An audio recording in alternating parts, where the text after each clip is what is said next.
Para se të vije këtu po shikoja një kakofoni të madhe në gjitha rrjetet të mediat sociale, gjithandej në lidhje me Erion Veliajn, aqsa më duk ajo shprehja diku që thoshin të gjithë populli ushtar tani janë bërë që të gjithë populli jurist, sepse gjithkush mundohet domethënë që t'i japin mend në lidhje me një çështje e cila është thelbësisht procedurale dhe juridike. Nuk duhet ngatëruar ajo që ka ndodhur sot me atë çfarë ka thënë gjykata kushtetuese. Janë të lidhura, ngushtësisht me njëra tjetrën, por janë dy gjëra, nuk po them të ndryshme, por janë dy procedura të ndryshme. Për të njëjtin subjekt, subjekti është Erion Veliaj. Erion Veliaj në datën 6 maj ka bërë një kërkesë në gjykatën e lartë në lidhje me zbutjen e masës të sigurim. Pasi ka kaluar shkallën e parë apelin e GKK-s, normalisht ka shkuar në gjykatën e lartë dhe ka regjistruar në datën 6 maj. Teorikisht, gjykata e lartë do duhet të jepte një vendim në lidhje me atë kërkesë që ka bërë zoti Veliaj. Dhe vendimi është marrë sot. Gjykata e lartë e ka rrëzuar kërkesën e zotit Veliaj për të dalë me një masë sigurimi personale më të zbutur, të tipit arrest shtëpie ose detyrim paraqitje. Teorikisht ai ka kërkuar detyrim paraqitje sepse i mshon idesë, domethënë që duke qenë se është një i zgjedhur dhe në krye të detyrës, ai do duhet i lejohet aksesi për të vazhduar detyrën si kryebashkiak i Tiranës. Kjo ka qenë ideja e mbrojtjes së zotit Veliaj. Gjykata e lartë sot ka thënë jo. Gjykata e shkallës parë dhe gjykata e apelit të GKK-s, po flasim gjykatat speciale, nuk ka gabuar në raport me rrëzimin e kërkesës së zotit Erion Veliaj. Pra, edhe gjykata e lartë ka qenë në unison me gjykatat e tjera. Ajo që ndodhi me gjykatën kushtetuese ka qenë para 2-3 ditësh, ka qenë një gjë krejt tjetër. Si ka lidhje me këtë? Ka lidhje me gjithçka ajo që ka ndodhur me gjykatën kushtetuese, po të shpjegoj pse është ndryshimi. Gjykata kushtetuese para 3 ditësh ka dhënë një vendim ku thoshte që si në rastin e Erion Veliajt, por edhe në raste analoge, sepse duhet kuptoni, gjykata kushtetuese kur merr një vendim, nuk e merr një vendim për një X person, pra vetëm për atë person. Pra vendimet e gjykatës kushtetuese janë gati unifikuese. Pra merren si bazë e sistemit ligjor. Dhe gjykata kushtetuese kthente për në gjykatën e lartë një kërkesë të mëparshme të bërë nga zoti Veliaj, të mëparshme, ku i thoshte gjykatës lartë, në dritën e asaj që ju keni vendosur vetë, pra kolegji i bashkuar i gjykatës së lartë, ai vendimi i famshëm unifikues i para disa ditë, në dritën e atij vendimi ju do duhet tani që ti vendosni subjektit në fjalë zotit Erion Veliaj në rastin konkret, të arsyetuar në vendim cila është arsye se përse ky person do duhet të qëndrojë në masë sigurimi personal arrest me burg. Pra, nuk thoshte gjykata e lartë pse e keni vendosur në burg dhe ndryshojeni. Thoshte arsyetojeni pse ai duhet jetë në burg. Tani detyrimi i gjykatës së lartë pas kësaj kërkese të gjykatës kushtetuese do rimblidhet edhe një herë gjykata e lartë me një kolegj tjetër të posaçëm dhe kur të bëhet arsyetimi i vendimit, dhe makar mund të bëhet dhe arsyetimi i vendimit dhe i këtij vendimi të sotëm që është dhënë, se nuk e dim, kur të arsyetohet me shumë gjasa mund të arsyetohet dhe në këtë lloj mënyre, pra në dritën e atij vendimit të kolegjeve të bashkuara, që do të thotë arsyeja pse zoti Erion Veliaj si subjekt i veçantë nuk duhet të ti zëvendësohet masa e sigurimit personal, është 1, 2, 3, 4, 5 sikundër presupozohet ose sikundër do duhet të ishin të gjitha vendimet e të gjitha gjykatave kur merren masat e sigurimit personal. Ne edhe për këtë gjë kemi folur si avokat, si jurist për 10 vite rresht. Ne nuk kemi thënë pse i futin këta në burg. Ne kemi thënë në momentin kur prokurori kërkon që një pandeur, një dyshuar duhet të shkojë sipas prokurorit në arrest me burg, dakord. Atëherë barrën e provës e ka prokurori, çka nuk e bën asnjëherë. 2, arsyetimet se përse personi në fjalë duhet të rrijë me patjetër në burg, duhet t'japi prokurori. Nuk duhet të shkojë avokati tani dhe të mbledhim neve 1001 letra, jo referenca, jo letra spitali, jo drejtë shejtanit të biri, si që t'i bushim me një gjykatës që Basiri apo Nardi janë burrat mirë. Jo, barrën e provës e ka prokuroria. Më do në burg mua ti, po, më jep arsyet 1, 2, 3 pse duhet të rrim burgun. E qartë. Të shëndosha. Kjo duhet ishte qasja dhe fatkeqësisht Redik, dhe kjo është për tu thënë me të madhe. Edhe pasi u bën 2 javë, 3 javë që ka dalë vendimi i kolegjeve të bashkuara të gjykatës së lartë, ka zero, po të them edhe një herë, ta them në mënyrë profesionale dhe të sigurt për këtë, ka zero refleksion nga të gjitha gjykatat në të gjithë Republikën e Shqipërisë nga gjykata shkallës parë dhe në gjykata. Do themi kjo se. Pra zero, nuk ka. Avokat. Tani të falenderoj shumë për sepse e shterove pak a shumë, por unë dua të bëj pyetje drejt për drejta dhe më pak profesional dhe më shumë i kuptueshëm. Po.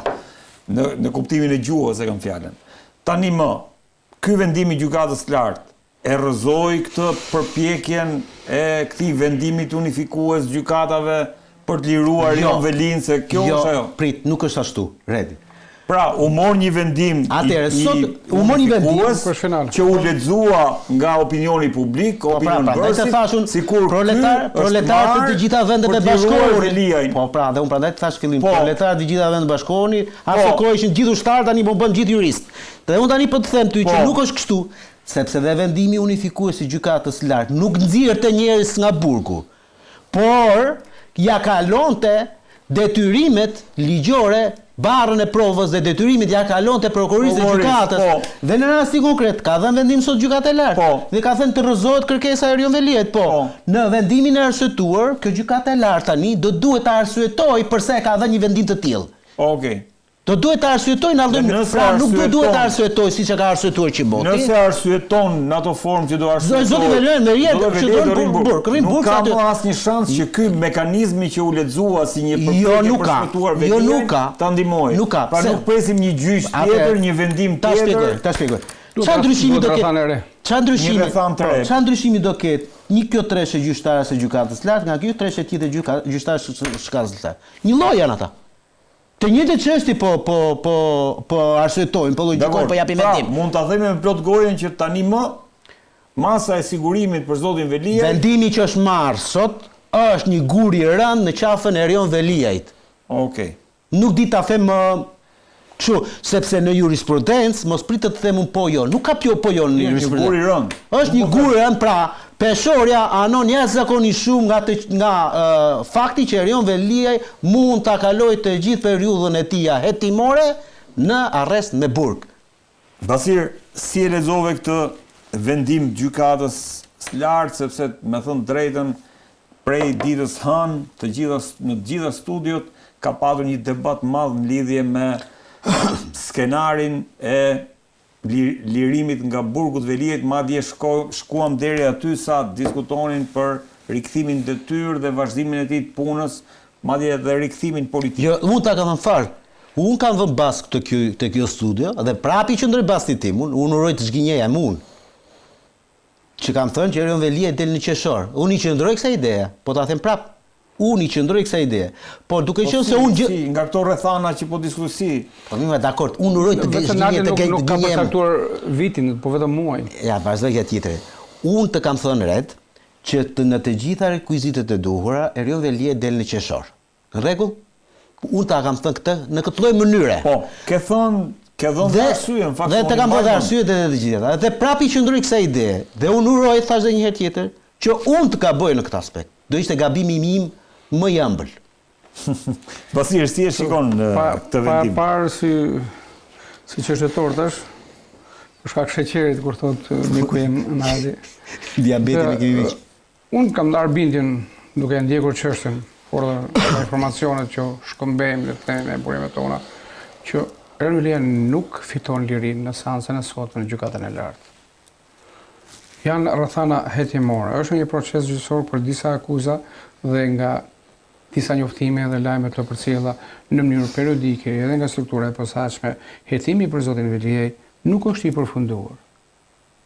Nuk është i përfunduar hetimi. Nuk është. Ka dhe çështje të tjera në hetim. Vëllai i tij është duke hetuar edhe ai si person i lidhur tek hetimi pasuror, por edhe në bizneset ku dyshimet janë për ato qarkullimet monetare të paras. Pra ne nuk kemi vetëm hetim zotin Veliaj, por është edhe bashkëshortja e tij, edhe vëllai i tij, edhe le të themi nëna e bashkëshortës së tij ka qenë një histori vepërsharti. Dhe ne këtu kujtojmë që deklarimet e institucioneve ligjzbatuese në Shqipëri, sidomos se historia e veprave të artë që na duket periferike, edhe nga gjermanët para një jave kur Rama do merrte pjesë në një event lançuar në Gjermani për prezantim e pikturash, mungesa e Gjermanëve u shpjegua pikërisht me dyshimin se kjo histori e veprave të artit është një histori e pastrimit të parave. e dyshimit. Pra ka shumë anekse hetimore të papërfunduara, ne kemi diskutuar dhe kemi folur shumë herë që ka dhe dosje tjera, pra gjithë bashkërisht e dim sa është numri i lartë i atyre pretendimeve të prokurisë të paprovuara ende nëse ka fajësi apo pa fajësi për subjektet. Ne kemi, le të themi drejtorët historia e PSD ka ndalë disa nga burgu të tjerë hetohet, por pyetja e mbetur pa përgjigje për qytetarët shqiptar, për ata taksa pagues është sa para të dyshuara si të vjetër ju kthyen shqiptarëve. Se ky është finali i asaj që ne kërkojmë. Nëse akuzosh për korrupsion, për marrje të padrejtë të paligjshme të parasë, të taksa paguese, ne qytetarët duam nga institucioni i besuar, pra struktura e posaçme e prokuria, sa u kthyen. Dhe ka diçka tjetër që unë e kam konsultuar shpesh edhe miq të botës së drejtësisë, që është u ndërtua kjo struktura e posaçme e prokuria speciale, edhe gjykata. U bën edhe shkallat e dyta të apelit. Në gjykat lartë i del sërish te jurisdiksioni i përgjithshëm. Pra nuk e mbyll ciklin e 3 shkallave të gjykimit brenda të njëjtit format. Gjykimi. Thuash prokurori speciale, edhe shkalla e dytë, po shkalla e tretë është tjetër. Pavarësisht se përpjeket le të themi të sistemit të drejtësisë, unë kam shfaqur skepticizëm për shumë emra të drejtësisë, po konsultoj një material ku shoh në disa përgjime që janë zyrtare, materiale gjykate, nuk po flas për dëgjesa, ku shoh si njerëzit e vetimit atje të përgjuar në formën e kërkuar nga ligji, pra në procedurale që kanë fuqi prove, se si për prokurorët gjyqtar të caktuar, si u aqen materialet gati, thotë na i shkruani kështu, jo, vetëm na i firmosi, ti kemi bërë gati, thotë se si do ta shkruash, ta sillësh. Në përgjime këto pasi? Sigurisht që po, do i bëj publik. Po i grumbulloj që të bëhen sa më shumë, që mos dalin me 4-5 faqe, njerëzit të informohen. E kemi këtë detyrë ne. Pra në përgjime. Ne thotë, ta kemi qu gati. Vetëm firmosi edhe na e sill se ashtu duhet. Pra vetuesit, rivlerësuesit. Po si e çon ti gjykatës e prokurorët gati? Po ne kemi thënë ta hetojmë atë. Të ç'bën? Tani këtu krijohet një cikël pengmarrësish. Dhe këta për shkak të këtyre mëkateve penale të fshehura, edhe kësaj ure kalimit të dyshimit, janë gjithmonë të pafuqishëm për shkuar në dhënien e drejtësisë. Ne nuk bëj pjesë, unë them, tek ata njerëz që duhet shoh njerëz në burg. Unë duhet shoh fajtor në burg, jo të pafajshëm. Dhe nuk pretendojmë që të shkojmë tek amnistia e tyre njerëzve që kanë konsumuar vepra penale, këtu ndoshta struktura e posaçme edhe për shkak të pafuqisë infrastrukturore. 20 prokuror, 60 oficerë të BKH-s, në numri i lartë i dosjeve. Por ajo që më bën skeptik është që 5 vjet, 6 vjet, 7 vjet një dosje, natyrisht që edhe italianët që erdhën para 3-4 ditësh kishin me vite që hetonin. Po kur mbërritën këtu, erdhën dhe sollën urdhën arreste, sollën një numër të konsiderueshëm prova, sekuestrime dhe një farë mënyrë ky partneritet. Unë vëre në backgroundin e shumë ngjarjeve që kur vinë italian, gjerman, amerikan, anglez, në Shqipëri me dosje, ulen e flasin me prokurorët tanë, gjykatësit tanë, konferencat shtypin e deri ndarë kemi ndajër thënë. E nisën dhe bitisën punën. Mas 6 muajsh kërcet gjumi këtu dhe duhet gjesh një pastrues të marrë prurët e dosjeve. Se ka shembuj të tillë. Po për të kthyer tek ta mbyllur le të themi tek kjo e çështës së Veliës, gjykata sa më drejt në ardhin pra është janë vendime unifikuese që u referuan pastaj edhe për çështje të tjera, se kështu shërben edhe praktika gjyqësore në drejtësi për shumë vendimarrje.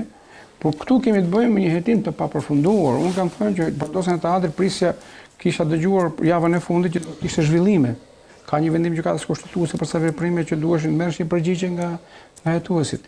Prisja të kishte zhvillime dhe them se do ketë. Ajo e Ndragetës që është, se këtu ka një gjë shumë interesante te kjo e Ndragetës, që ndërtimin e pallateve që ka ardhur është procedimi numër 17 në prokurorinë e posaçme me vitin 2020. E numër. Një nga të pandehuri të kësaj dosje që ka ardhur me përgjigjime këtu, është dënuar në Itali me 7 vjet burg, formës prerë. Këtu vazhdon me tendre. Në Tiranë. Ai niku i partisë Halilis se ka. I dënuar atje. Po klikojmë këtu e gjejmë emrin e dënuar nga gjykata ndihmëse italiane në formë të prerë, çka do të thotë ky vendim duhet unifikohet, duhet vjedhë këtu, duhet njëjtin personin, dhe ai duhet të përballet le të themi me këtë vepër. Pjesa shqiptare është ende akull, është fresk. Dhe këtu që don pak është ajo e Eko Tiranës. Kjo e Eko Parku. Jo, Eko Tirana është kompania me Verona në përbashkët me qanë 4951. Atje në Itali ne kemi arrestuar dhe sekuestruar për bashkëpunim me Ndragetën. 49% shqiptar nga Ezi, 51% shqiptar Tiranës, Akull i Bardh. Por ajo arka si ndajmë të lekë e pisë me të pastra aty në llogari. Sepse unë besoj se antimafia italiane është serioze në dosjen e saj, ka dhënë shembuj konkret. Po, antimafia italiane është, po. Tani, këtu, Basir, te kjo puna që thot avokati, ka shanse Velia në qershor, si sot avokati, se nisur, thash, nga ky vendimi i gjykatës së lartë. Çfarë si e lexon vullnetin që qëndron pas? Unë kam parë, dëgjoj, unë e shoh vendimin e sotëm, edhe një farë ndikimi të ushtruar, le të themi, jo drejt nga Brukseli, ndoshta ne festuam për këtë ibarin e zi që kaloi me vendim të bardh në Bruksel, por kur pas deklaratat e ambasadorëve gjerman dhe holandez, sot kishte sërish një deklarim të detajuar të ambasadës holandeze, pra që janë, kur futen gjermanët në këtë lojë, dhe refreni i tyre thotë është pa negociueshmëria e standardeve të drejtësisë. Edhe Balluku përmendet sërish si një lloj amnistie politike e ndikimit mbi drejtësi, dhe I them edhe këtu, edhe gjyqtarët të cilët dinë që janë në një mbikëqyrje partnerësh, nëse ata bëjnë një çok politike të justifikimin e mëvonshëm ligjor, nuk do të dinë ku do të shesin. Them që edhe këtu ka një ndikim pozitiv, edhe Trysnia e ardhës ambasadorit të ri që edhe ai vjen në qershor më tepër se lirohet Velia në qershor, besoj këtë bazë do fitonin më shumë se sa lirimin. Ja do diskutojmë Bereta jeshile është me prioritete të qarta, të shprehura në mënyrë të përsëritur. Po. Arber, si e shikon këtë vendim për zotin Velia, e thash, nisur nga fakti që kudo po përflitej si një ngjarje që Veliaj mund të lirojë si skedin e sigurt. Nisur nga fakti që edhe gjykata kushtetuese të hënën dha një vendim që u lexua si pro Veliajt. Shiko, duhet të shikoj detajet që të jap një vendim, por qartazi nëse ka patur shkelje procedurale siç e ka quajtur gjykata kushtetuese në qëndrimin e saj të fundit për zotin Veliaj, duhet kishte, mendoj unë, një lirim, sepse gjykata kushtetuese e ka quajtur që ka patur shkelje sidomos me masën që është dhënë ndaj zotit Veliaj në vendimin e saj të fundit. S'ka thënë ka shkelje. Edhe I ka urdhëruar që të ketë një rihetim të rihapje, rigjykim të çështjes. Pra, s'ka thënë ashtu. Ka thënë gjykata kushtetuese që të ketë një rihapje së fundmi, a ka thënë kështu? Ja. Po çfarë ka thënë? Ka thënë nuk keni arsyetuar vendimin si gjykatë e lartë në përputhje me atë çfarë ka vendosur Kolegji i gjykatave. Që do thotë? Që do të thotë që kur keni vendosur masën e sigurimit personal arrest me burg, do duhet që të arsyetonit edhe pse asnjë masë tjetër nuk është e përshtatshme për zotin Veliaj. Pra nuk e kanë arsyetuar. Bravo. Pra ka patur një vendim gjysmak për masën e sigurisë. Sipas gjykatës kushtetuese. Kushtetuese nuk interpreton thelbin e thotë gjykata kushtetuese për procesin e zotit Veliaj. Shiko, nuk ka merr vendim, gjykata kushtetuese jep opinion. Patjetër, jo, ajo thot çfarë ka ndodhur me procesin në aspektin ligjor. Opinioni merret më pas se në bazë të asaj jemi duke diskutuar për këtë çështje të tjera. Shiko, ajo që ne kemi thënë që në krye të herës dhe nuk ka të bëjë me emrin e zotit Veliaj. Nuk ka të bëjë me pozicionin që ai mban, ka të bëjë me një qytetar të Shqipërisë, ndaj të cilit ka patur apo jo tendencë nga ana e SPAK dhe GKK-s. Koha po tregon që ka patur një lloj tendence, koha po tregon që nuk ka patur një transparencë të plot për procesin ndaj tij, dhe koha po tregon që nuk ka qenë argumentuar mirë pse duhet ishte në burg dhe duhet ishte me arrest shtëpie. Po flet për Veliajin apo për qytetarin e Veliajit? Për Erion Veliajin po flas. Po pra, për qytetar. Si qytetar. Unë kam një Rizar Alibali, shumë gabim. Që nesër e kam në gjykatën e apelit. Erëndësh jam me ty. Edhe ai qytetari im, që mbrohet nga unë, që ta dish ti, ai nuk ka as edhe një gjë më pak se Lalieri, bile unë jam 1 miliard % I sigurt që ai si ka futur dorën në xhep kurkujt, kurse për Lalieri nuk e bëhet dot këtë bast. Shumë dakord. Hajde le të ta ndrojmë temën e diskutimit. Moralisht, Lalieri duhet të shkojë aty ku është. Tani, moralisht tash, ose e ndryshojmë temën e diskutimit e bëjmë edhe për qytetarin se kishte emrin fal? Rizar Alibali. Rizar Alibali dhe Erion Veliaj. Do ta bëjmë kështu? Unë jam dakord. Unë jam dakord për gjithë qytetarët. Vemi unison. Po. Se janë frymorë gjithë. Po. Okej, këta. Flasim për të pjesë. Të mbrojmë çdo qytetar që është bërë një shkelje. Po pse ta mbrojmë revelien? Absolutisht. Ora për çdo qytetar po them. Dakor. Edhe atë që thua ti për Rizajin, madje vëmë dhe temën e ndryshojmë Erioni dhe Rizaj përballë gjykatës. Jo ka diçka që ne Dhe jam dakord. Jo, po të paroj arbrit. Dhe jam domethënë shtojmë diçka, se shumë interesante. Absolutisht. Dhe ka një gjë që në fillim u vure që kishte një lloj tendence. Akoma sot e kësaj dite, po të lexosh me vëmendje çfarë thuhet dhe çfarë ka dalë në media, çfarë ka dalë nga prokuroria e posaçme, ti nuk e kupton ore cilat janë akuzat që rëndojnë ndaj Erion Veliajt. Cili është rreziku që Erion Veliaj po të dalë jashtë do prishi provat. Ka thënë gjitha, po ti jam ti dispas ke lexuar. Ata se kanë thënë se unë doqa me vëmendje pjesën e gjykatës e procesit që u bën në gjykatën kushtetuese, dhe ishte një argumentim shumë i dobët nga ana e asaj që kishte bënë nga gjykata kushtetuese. Nga spak në gjykatën kushtetuese. Po ç'lidhje me këtë të fundit e ke fjalën apo atë është kur gjykohesh në lidhje me a duhet të ishte kryebashkiak apo jo? Me atë të kryebashkiakut dhe të tjerë. Ajo nuk ka lidhje me këtë. Dhe ka një gjë. Dhe shkoj më tej. Pse them unë që ka patur një tendence? Procesi gjyqësor, përse do duhet të ishte me dyert të mbyllura? Tani, unë kam parë në vitet 90 në Itali, ka qenë Tommaso Buscetta, i penduar i drejtësisë, i cili doli kundra Cosa Nostrës, dhe është vënë përballë atij që ka vrarë familjen. I vrau gruan, i vrau djalin, i vrau kunatin, i vrau gati gjysmën e familjes, Totorina, i cili ishte i kapo dhe i kapi, pra, bosi i bosëve. Dhe ka qenë një proces që ishin të përfshirë politikan, ishte një proces i jashtëzakonshëm në Itali. E tronditi komplet Republikën e parë, që më pas edhe u shkri, Republika e parë me demokristianët e socialistët, me Kraksin, Qiku e tjerë. Dhe çfarë ndodhi? Rai Uno e ka dhënë drejt për së drejti atë seancë. Ajo seancë është ende sot e kësaj dite në YouTube, 6 orë dëshmi. Dhe 6 orë dëshmi, imagjinoni, një njeri që del përballë atij që i ka vrarë familjen. Del përballë një njeriu që ka vrarë mbi 1000-2000 veta me porosi direkte. Dhe që u than jashtë shumë emra gjyqtarësh, policësh e tjerë që mund të cënonin hetimet në të gjitha etapat e tyre. Pra, nga fillimi deri në fund mund të cënonin hetimet. Dhe çfarë bën? U vendos për hir të transparencës, për hir të edukimit, për të treguar që në fund të ditës para gjykatës të gjithë janë të barabartë, por janë edhe kokulur. Çfarë bëri gjykata italiane? Vendosi që procesi të ishte i hapur. Ata që janë kurioz të futen në YouTube e kanë atje. 6 orë dëshmi, 6 orë ballafaqim. E kam ndjekur të gjithë redi, nga fillimi në fund. E kam ndjekur dhe i sugjeroj të gjithëve ta shikojnë. Si mund është duke si film, por është të vërtet, është e vërtet. Dhe tani vim në Shqipëri. Vim në Shqipëri. Për zotin Meta nuk lejo që të jetë seancë e hapur me mediat. Për zotin Veliaj nuk lejo që të jetë seancë e hapur për mediat. Ka pretendime që kanë qenë tendenciozë, që arrestohen, pastaj hetohen. Një tjetër mënyrë anapolla e të bërit të gjërave. Tani, pra dhe këtë vendim gjykatës të lartë Arbër e çon unë nuk i hy fare, unë i respektoj tendencioz si vendim. Jo, unë nuk i hy fare vendimeve që marrin gjykatat jashtë GKK-s. Madje i respektoj dhe gjykatën kushtetuese dhe gjykatën e lartë. Nëse ata thonë që duhet të rri dhe ato e vendosin. Por unë them në gjithë të situatë, a ka patur një lloj tendence ndaj zotit Veliaj? Jo. Unë them që po. Unë them që po, sepse ka një gjë. Ka një vit në burg dhe tani ka filluar procesi apo jo, gjykimi. Mund të kishte filluar më vonë.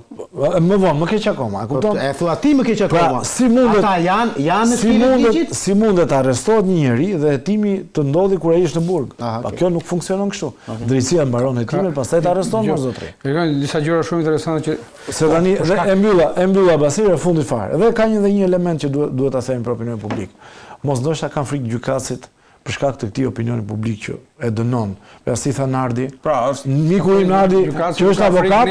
Tha Erion Veliaj është atje ku duhet të jetë, tha. Shikoj. E bëi gjyqin publik. U tregua gjykatës. Nardi e hoqi kostumin avokatit, veshi kostumin dhe veladoni e gjykatësit. Marrë referencë vendimin e gjykatës. Jo, për mua ata ka futur dorën në xhep. Atë si për mua ka futur dorën në xhep. Për mua ajo është hajduti më i madh. Ja, si qytetar. Unë nuk kam qenë si puna jote. Unë po them, ai për mua është hajduti më i madh, po unë nuk jam as prokuror as gjykatës. Po e bëj gjykatën ti. Jo, unë e them si qytetar këtore. Ky është perceptiv. Është analizë si qytetar. Avokat. Jo qytetar qytetar me influencë. Jo qytetar me influencë zotëri. Ky më thoret për një gjë. Ti ke influencë, ja, ti e bëre gjyqin. Ja ti them ti zotëri vetëm fjali më fal Basir. Një fjali ka. Vetëm një fjali, s'ka gjë.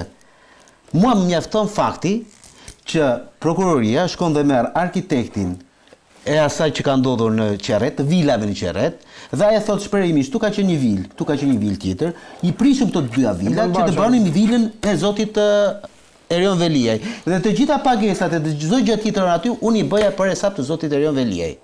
Mua më mjafton kjo më zotëri nderuar. Unë nuk dua fare të gjë ato që thot Basiri, jo ndrageta, jo ndërtimet pa leje, jo dreshje shtetajnë, jo, janë histori e madhe. Unë po flas për gjëra të vogla që marr burru, ka gjëra. Do se ka gjë të madhe që thot Basiri, shikon, nëse kanë gjë të madhe, ai klienti im, është ajo që thot Basiri, nuk janë brekët e bashkëtorës tani. Sot është në burg. Po tani janë brekët tani. Jo, nuk janë. Të bëjmë 1 milion euro s'ka për brek. Ajo gruaja ime ka një vit që më thot mua vlla, se si kam dhënë si punë asaj Ajolës tani. Ai sekretar bashkie më miku. Ba e mbylla. Dhe ai klienti im sot është në burg, meqense ka qef ky.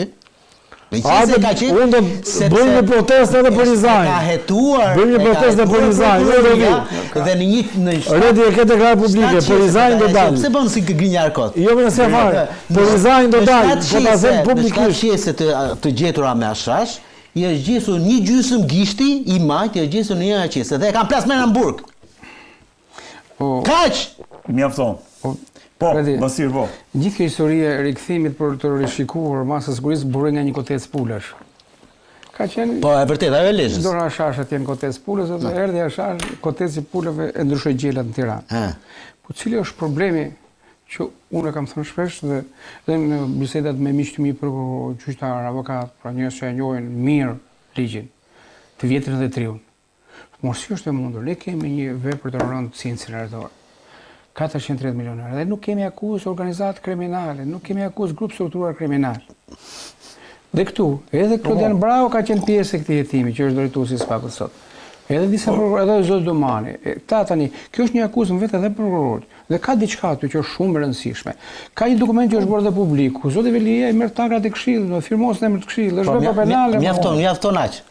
Tjetra, ka firmos kryeministri bonus për universin. Ka firmos në mars, është duke ardhur diçka o zotëri ti në tokë ti lumiku. 8 pik bonus kompanisë që nuk ekziston kur ishte dhënë në dieni nga ministra që ishte ndërlisë e parlamentit. Ermonela Felaj. Ermonela Felaj. Edhe kjo është me dokument. Tani, orë zotërin prokuror, ju burra dhe gra që ne u kemi besuar dhe shqiptarët ju kanë paguar me shkuatje me e bu këtë punë. Po mirë, pse talleni me ne? Ose na thoni që Ramës e kanë firmosur me zor këtë letrën. Veliet e kanë marrë natën, e kanë grabitë dhe e kanë dorëzuar të tjerë. Po mirë, këta gjenë vetëm Lefter kokën për çdo gjë që ndodh atje dhe kape veri dënim me Lefterit. Rrezik me artat Al-Kaide sot Lefteri ka takuar. Pastaj është komedi e zezë kjo. Dhe këtu, edhe kjo ide e transparencës, unë shoh një përpjekje për të zhvendosur nga fokusi, duke ditur se majtisi Velia e tjerë është mjeshtri i propagandës. Tani, çfarë po diskutohet këtë çështje Veliaj? A ka drejt gjykata lart, a ka drejt gjykata kushtetuese, është emëruar në mënyrë drejtore si dato? Nuk munduan hiç më këto zotëri. Unë si qytetar shoh, a ka vjedhur Erion Veliaj? Ai ka kërdisur taksat e shqiptarëve? E vendos gjykata atë. Tani, jo, si qytetar, këtë pres me gjykatës sot. Tani, edhe pyetja është, edhe pyetja është, ore, e ka ditur Veliaj dhe profesorët e ligjor që ose dato pas ka pasur një problem procedural me emërimin në detyrë? Kjo në rikthen që ky moskallëzim i një vepre penale vetë paditësin aktual ngarkon me një përgjegjësi. Tani, mua nuk më intereson se si është emëruar Ulsidati. Nëse Ulsidati ka bërë mirë punën, Ulsidati vazhdoi ta bëjë, ta çojë deri në fund të punës. Se kjo nuk varet nga mënyra se si është emëruar. Se aty është hetuar Zaltin Dumani në këtë çështje. Dakor. Tani, por tentativa për ta se ka një Harari ka një gjetje ndaj prokurorëve jep drejt Veliajt, Jo. Kjo, domethënë, jo, nuk jep drejt. Serioziteti. Jo, nuk jep të drejt. Ti po thua që kanë prokurorët. Jo, nuk jep të drejt. Pse thot tani? Pse ka fshehur me që ka ditur? Unë nuk e kam ditur, do kam thënë. Shumë gjëra që i kam ditur kam thënë më herë, dhe do i them. Ka një qasje interesante Yuval Harari tek një nga veprat e tij që në leksionet e shekullit 21. Thot shpesh thot kompanitë mediatike dhe korporatat në bashkëpunim prodhojnë realitete të cilat nuk janë reale që vëmendja e opinionit publik të shkojë atje dhe jo tek aktualiteti dhe përditshmëria e tyre. Dhe këtë duke prodhuar një grupe mediatike, korporata dhe grupe kriminale. Këto lloj realiteti për cilin po flasim. Po pikërisht pra, duke e prodhuar diçka OMG për të ashtitur qytetarëve se ky është halli jonë, jo zotëri. Unë mendoj dhe besoj që qytetarët shqiptar, jo vetëm për zotin Velije, por edhe çdo zyrtar tjetër që ka qenë në zyrë publike dhe akuzohet për korrupsion, ka vjedhur ku janë parat të kthehen. Dhe cilido përgjegjës që ka nënshkruar dhe ka gravitur parat, të përballë ndërsinë dhe të marrë atë ndëshkim që përcakton kodi penal në bazë të kodi procedurës e një sër gjërash të tjera. Po tani tash vendosim këto histori tek fustanet, tek atletet, tek çorapet. Ndërkohë që këtu janë gravitur janë miliarda euro, janë miliarda euro. Janë miliarda euro, këtu është një fjetore betoni është prodhuar nga një firmë. Pse nuk e kanë thirrur Edi Ramën prokurorët për këtë gjë? Ka një firmë. Është kryeministri le të jetë. I kërkoj shpjegime sepse ti nuk mund ta mbyllësh hetimin pa i kryer veprimet procedurale të gjitha më. Pse po i kthen gjykata? Janë 3 raste që gjykata kanë kthyer me Zyren, me Irena Gjokën, edhe rast tjetër mos gaboj, i ka kthyer gjykata e posaçme, pra nuk jemi tek afërmendshmi, kemi dalë në një etapë ndryshe ku po kthen sepse i thot 20 veprime hetimore pa kryer, se në ardhi e di më mbiri se ky se nga prekur dosja fare, se kanë hapur. 20 veprime, një harron, pa kujdesim. Agenti BKH-sa, prokurori, ka qenë me barë njëri, shtatë zonë tjetri, me prostata i tjetri, dhe rrëshkiti situata. Ky ka 20 veprime hetimore pa prekur asgjë. S'ke marrë letrat as në Greqi, as në Athinë, as në Tiranë, as tek ILKPD-ja, as tek DSIK-ja. Po çka ke bërë? Po flasim kështu. Nëse nisemi nga kohë, po flasim për një drejtësi me regji, siç paraton. Nëse nisemi që është kështu. Velije ka të drejtë ta kontestojë këtë gjë. Ai është pjesë e regjisë. Velije është pjesë e regjisë. Kur ishte jashtë. Tani që i ka ndalë, le të themi, oktava, i ka ndalë notat ndryshe nga pentagrami i dikushëm, tani është viktimë me prodhimit vet.